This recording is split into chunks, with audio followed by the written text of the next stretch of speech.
Hotel म्हणजेच टपरी म्हणजेच हॉटेलमध्ये टपरी तर मित्रांनो पाहू शकताय. पोरं आपली मेहनत करतात. ऋषी दादा तुमच्या हॉटेलमध्ये आलो होतो आपण, तर आम्हाला आज काहीतरी नवीन खायला द्या आणि टेस्टसाठी. तर आज आपण उकडलेली अंडी ची भुर्जी बनवतोय 100%. बघू शकता. तर आता आपले मित्र पण येतात. सुनील दादांनी आपला आवडतात टाकल्या कॉमेडी बॉय हे देखील येतात. मी थोडं पुढे आलो आहे, तर आपण दादाकडे आलो उकडलेल्या अंड्याची भुर्जी म्हणजेच बॉईल अंड्याची भुर्जी खायला आलो. तर मित्रांनो नक्कीच या, आज काहीतरी नवीन करूया आणि नवीन खाऊया, काहीतरी नवीन टेस्ट मित्रांची आपल्या पोरांची. आणि आपला सुजित दादा पण स्वतः इकडे आहे. ऋषी दादा आणि विवेक दादा जरा त्रास झोपून घेतात त्यांनी आणि उठलेलं तुम्ही पाहू शकताय. तर आपला विवेक दादा पण आले आतमध्ये.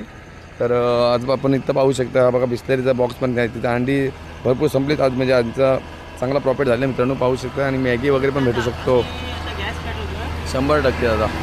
तर ऋषी दादा आपला गॅस पेटवतोय.